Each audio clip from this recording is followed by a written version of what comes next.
Како ја оценувате годината што изминува во вашиот ресор?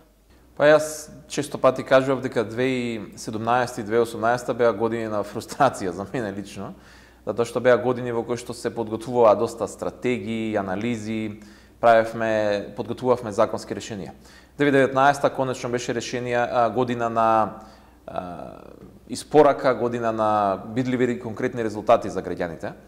И особено овој вториот дел од годината, каде што ги реализиравме неколку крупни проекти и во делот на информатичкото општество и во делот на реформата на јавната администрација, така што апсолутно конечно на крајот на годината можам да кажам дека сум задоволен од тоа што го направивме. Беше мачно, беше многу тешко, требаше многу работа од страна на сите вработени во Министерството, но и од други институции кои што се поврзани и со реформата на администрацијата и со информатичкото општество, затоа што пред се она што го работиме ние овде ништо не е проект само на МИОА, туку се хоризонтални системи кои што треба да користат другите институции.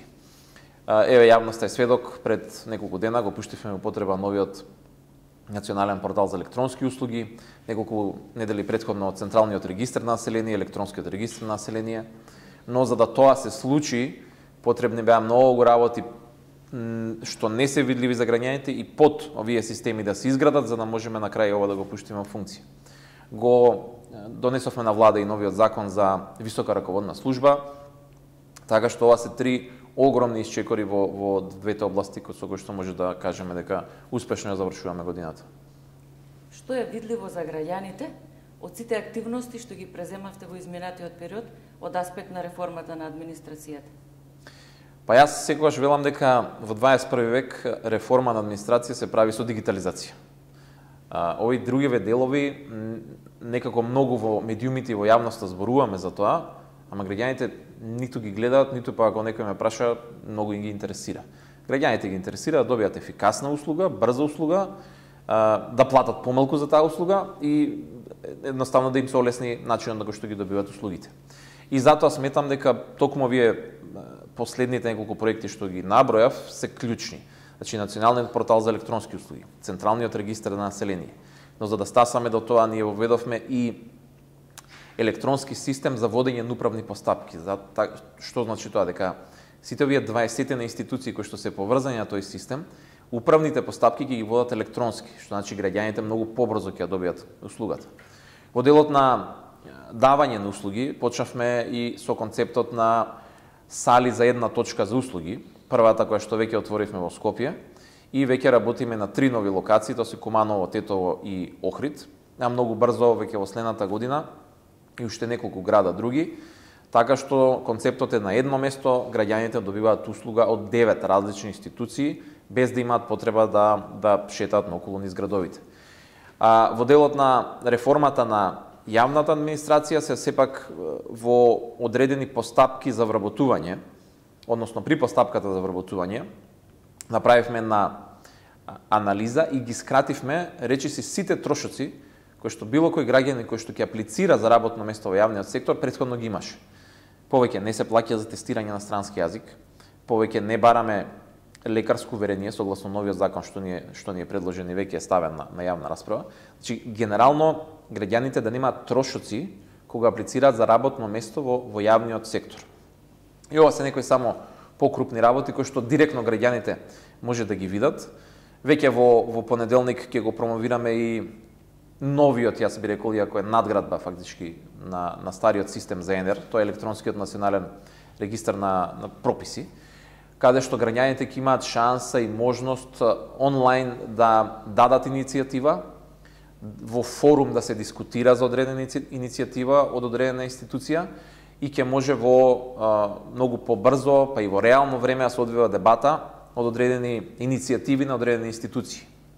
Ова ќе возможи пристап на сите граѓани до овие дискусии, до овие дебати во однос на одредени иницијативи, без разлика дали се од страната на некоја институција, но и самите граѓани ќе може да поднесат иницијативи до институциите и сето тоа ќе може да се направи електронски.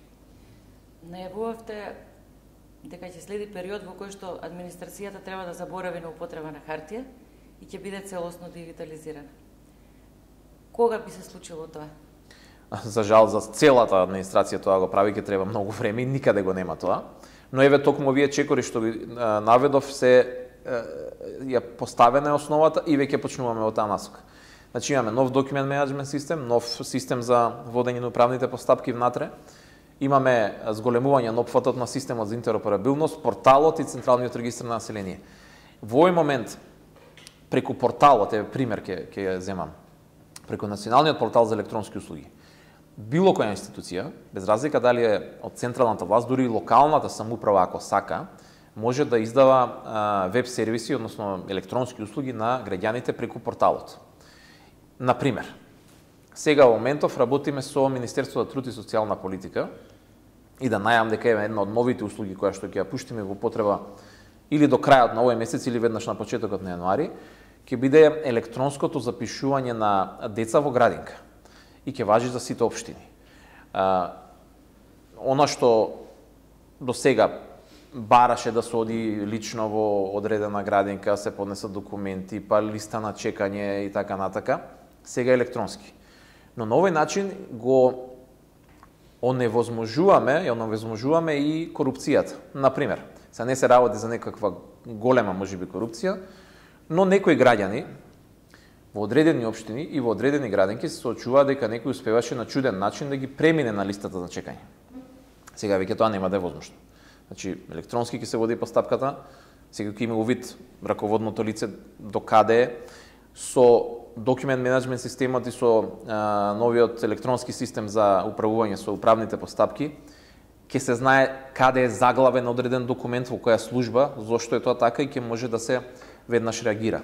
Така што ова се дел од работите кои што сметам дека и во следниот период цело време ќе можеме да ги надградуваме. Ова е процес кој што никогаш няма да заврши, затоа што нови технологии излегуваат, нови услуги се јавуваат, но има и некои услуги кои што ние направивме анализа се од таква природа да не може да бидат дигитализирани. Многу важен дел на Националниот портал за електронски услуги е каталогот на услуги. Значи, и тоа беше една мачна работа на голем тим на правници, нема врска со IT, со технологија. Значи, беше потребно од сите закони што постојат, буквално од сите закони, да се извадат сите управни постапки, сите услуги кои што ги нудат сите институции на граѓаните и на фирмите. И такви идентификувавме над 1300. Па, услугите се извлекоа од законите, се ставија во каталогот каде што се многу просто опишани. Каде треба да се поднесе одредено барање, колку тоа чини, во каква форма, кој треба да им одговори, во колкав рок треба да им одговори, каде може да се жали за ако нешто не е како што треба. И тоа е веќе се објавено на Националниот портал за електронски услуги. Од тие 1300, околу 700 се веќе детално опишани услуги. Работиме и за неколку месеци ќе можеме да ги комплетираме сите 1300, а од тие сите во моментот 127 услуги се нудат електронски преку Националниот портал за електронски услуги. Дел, сигурно уште неколку стотици е возможно да се дигитализираат и ги нудиме електронски, но дела е невозможно, затоа што таква е природата на постапката, на документите, да тоа се прави електронски. Така што имаме, сметам дека, особено споредбено со други држави, одличен старт во однос на број на услуги и квалитет на услуги. Имаме услуги кои што се често барани од граѓаните и сега се достапни електронски. И овој број драматично ќе расте во текот и на следната година. Докаде се активностите за оптимизација на бројот на институциите со евентуално спојување и укинување како што најавувавте своевремено? Во моментов се одвива ИПА проект кој што е финансиран од страна на Европската унија. Се работи за странски експерти, меѓународни експерти кои што во моментов се во Министерството и работат на токму оваа анализа заедно со нашите експерти. На крајот на јануари ќе излеземе со нов предлог на закон за организација на органите на државната управа, кој што е основниот закон кој што го поставува институционалниот сетап, поставеноста на институциите. Во тој закон веќе ќе можеме да ги видиме насоките во кои што ќе се движиме. Дел од анализите се завршени. Еве јас можам веќе да кажам, во одредени сектори анализите се завршени. Во делот на инспекцијските служби, како пример само ќе земам, од постоечките некаде, да кажеме, грубо околу 25 инспекторати кои што постојат, се работи за инспекциски служби и за друг тип на институции, но овде не ги вбројувам Управа за јавни приходи и слични други институции кои што исто така вршат инспекциска служба, но не се инспекции. Но од овие што се водат официјално како инспекторати од 25, анализата која што ја завршивме не покажува дека треба да се сведат на 13. Ова не значи укинување на дел од нив, значи спојување, значи поголема ефикасност, значи дека нема потреба од сите да постојат како посебни институции. Значи зголемување на бројот на инспектори, но поголема рационализација на делот на административните служби. И само давам пример на каков тип на операција е ова и што очекуваме откако таа ќе заврши. Но исто така да најавам дека откако ќе се донесе тој општ закон, потребни ќе се месеци и месеци за да се спроведе таа реорганизација, затоа што потребно ќе биде да се усогласат стотици закони со овој основен и општ закон. А со оглед на тоа што доаѓаат уште изборите и оваа постапка ќе се води во собранието, апсолутно е јасно дека ќе потребни се неколку месеци за да ова се спроведе и во реалност. Законот за организација на органите на државната управа е со двотрединско мнозинство, значи ќе треба да имаме поддршка и од опозицијата. И на ова ќе биде навистина тест за сите пратеници во собранието, без разлика од која политичка партија се, дали навистина и искрено сакаат да се заведе ред во општиот хаос кој што постоел 3 децении во институциите, или ќе само се зборува едно јавно, а сосема нешто друго е намерата која ќе дојде во делот на имплементацијата. Сметате ли дека се уште администрацијата е најатрактивно место каде што младите сакаат да се вработат? И дали сметате дека успеавте да ја смените сликата за партизираност? Не мислам дека успеавме, работиме на тоа и токму законот за висока раководна служба ни е првиот чекор каде што сакаме видливо да покажеме разлика. Од каде? Од начинот кој што се бираат директорите. Затоа што, да бидам искрен, политизација не може да дојде од некој што е најниско во хиерархијата, туку мора од тој што ја раководи институцијата. Ако граѓаните се сигурни дека низ една ваква транспарентна постапка, слична како што се бираше антикорупцијска комисија, се избере една комисија која што ги бира директорите на институциите, ќе спроведува постапката за избор и ќе одредува најдобри 3 кандидати за било кој конкурс за избор на директор, и владата ќе може да бира само од тие 3 најдобри кандидати, сметам дека навистина ќе направиме огромен исчекор во дел на деполитизација на јавниот сектор. Колку е атрактивно за вработување за младите? Според анкетите што и ги правиме, но и се гледаат, се уште е прилично атрактивно. Иако, еве од моје лично искуство, секогаш кажувам, доаѓам од приватен сектор, и еве сега имам искуство и од јавен сектор, апсолутно е поатрактивно, особено во последно време во приватен сектор, затоа што и платите стануваат повисоки и веќе се повисоки во приватен сектор.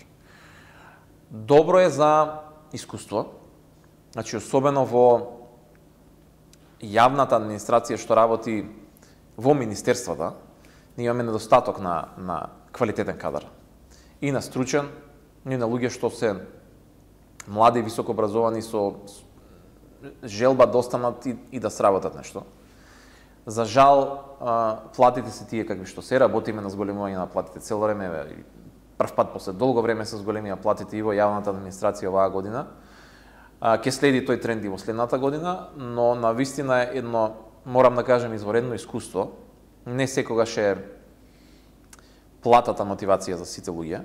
Овде може многу да се научи, овде има многу комуникација со меѓународни институции, овде можете се бидете вклучени во делот на евроатлантската интеграција, со Европската унија, со НАТО. Тој аспект навистина има многу и многу работа, и многу што да се работи. Но повторно сметам дека решението за проблемот за невработеноста на младите и приватниот сектор не е јавниот сектор. И со трендовите кои што ги гледаме и на зголемување на бројот на отворени на работни места, имаме рекордно високи бројки, рекордно ниска невработеност. И со она што знам дека во иднина ќе се случува само од најавени инвестиции во државата, веќе се доведуваме во ситуација дека голем број на странски инвеститори имаат и проблем да најдат работна сила.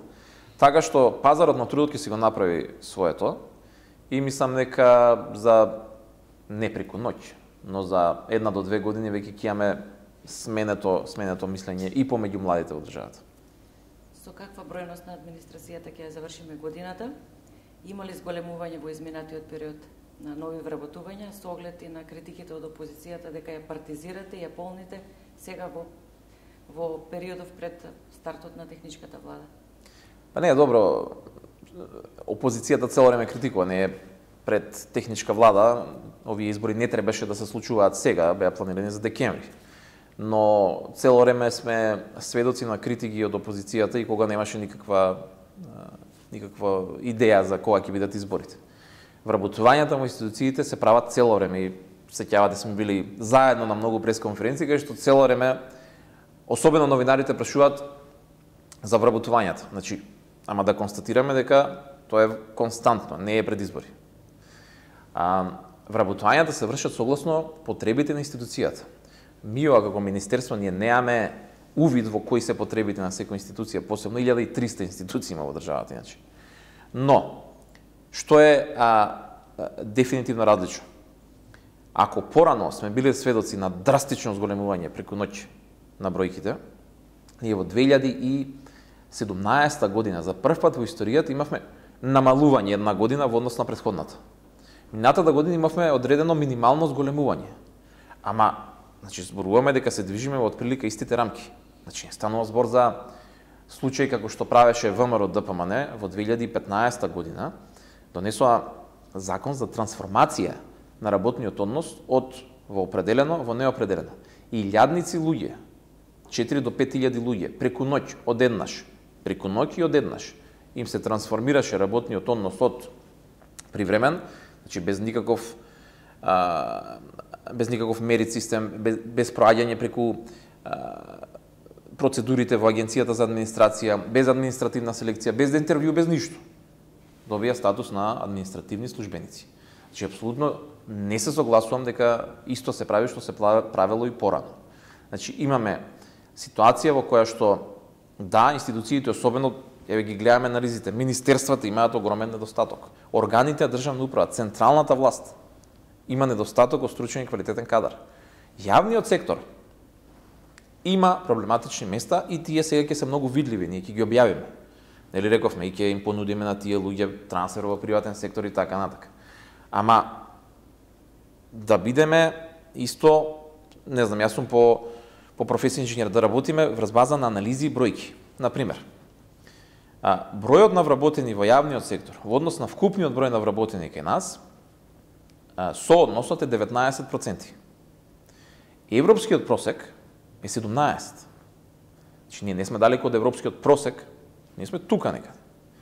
Во земјите во кои што граѓаните се најзадоволни од услугите што ги добиваат од јавниот сектор, овој процент е значително повисок.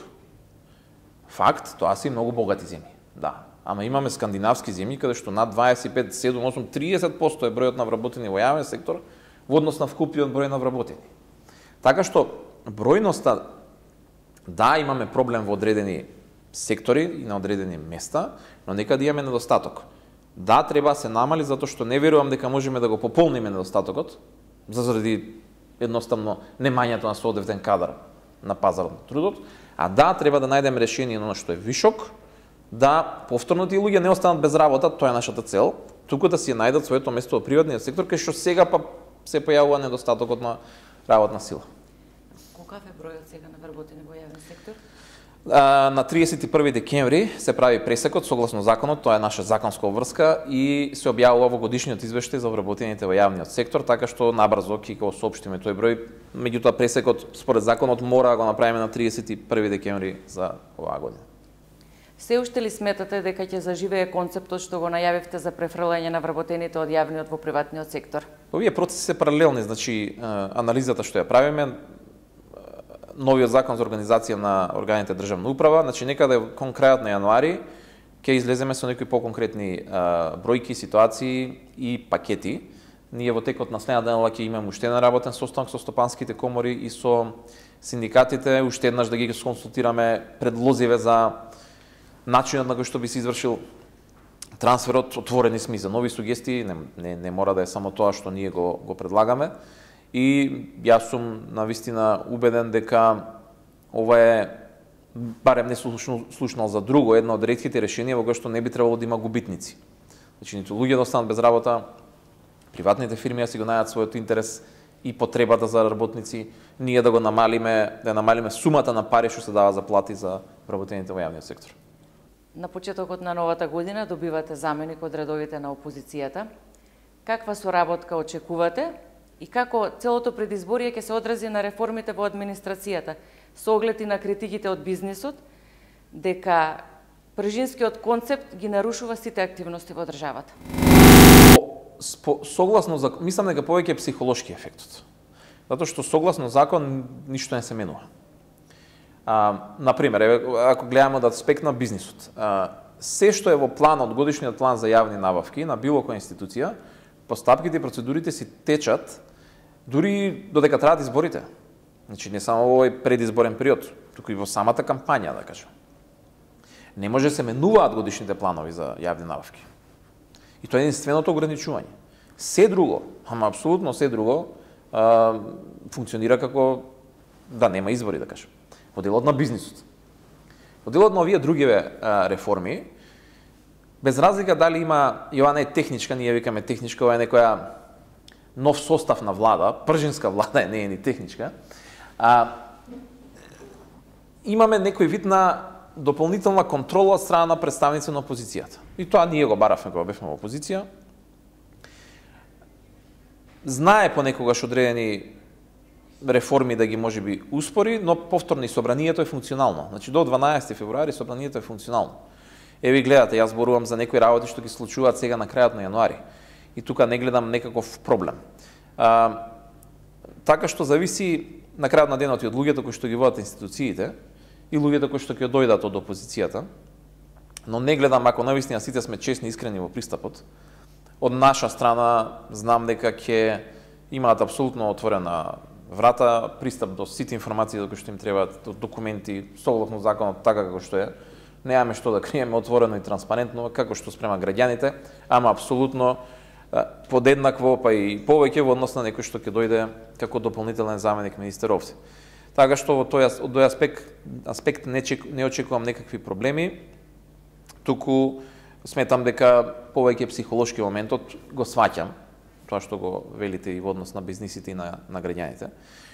Да бидам искрен, овој пржински модел на влада беше наменет заради тоа што бевме во политичка криза тогаш и затоа го введовме, не требаше да биде системско решение. Но по барање на опозицијата, ќе кажам па еден вид и уцена пред референдумот, затоа што ова беше ставено како предуслов за да воопшто се формира државната изборна комисија тогаш, затоа што има даден оставка членовите. ВМРО ДПМН бараше дека мора да има пржинска влада и мора да се финансираат партиите директно од буџет, со законот за финансирање на партии, да воопшто дозволат да се направи ДИК за да има референдум. И ова го кажувам често и јавно, и така е. Опозицијата тогаш за пари на некој начин се откажа од некаква борба, како што велеа дека се борат за чувување на поранешното уставно име. Која е вашата новогодишна порака до вработените во јавниот сектор? Прво, секој да си работи својата работа, да си ги завршуваат обврските на време и граѓанинот е секогаш на првото место, ако треба ние и 3 дена нема да спиеме. Второ, ако тоа се случи, дека сигурно ќе го подобриме и имиџот кој што го имаат вработените во јавниот сектор и администрацијата кај граѓаните, кој што за жал е нарушен заради одредени поединци. Заради мал процент на луѓе кои што не ја работат добро својата работа. Инаку генерално, како и во секоја приватна фирма, секаде има луѓе што подобро работат и луѓе што помалку добро работат. Но впечатокот за жал е таков. Иако на сите анкети па луѓето задоволни до услугите што ги земаат, што ги примаат од јавната администрација. Трето, дека сепак одиме во предизборие и сакам јавно да им порачам и на нив и на сите раководители на институции, никој да не помисли да врши притисок од политички аспект на вработените во јавниот сектор, а доколку тоа се случи, веднаш да пријават. Ние имаме и алатка која што воведуваме пред секои избори, за пријавување на било каков вид форма на притисок кој што би го чувствувале на работното место. Тоа апсолутно не сме да се случува и сметам дека нашата држава ќе е една сосема друга насока заплови каде што немаме проблем со основните демократски вредности. И четврто и најважно можда на крај, посакувам здравје, среќа, љубов, многу успех во работата и следната година уште многу нови електронски услуги. Ви благодарам за интервјуто.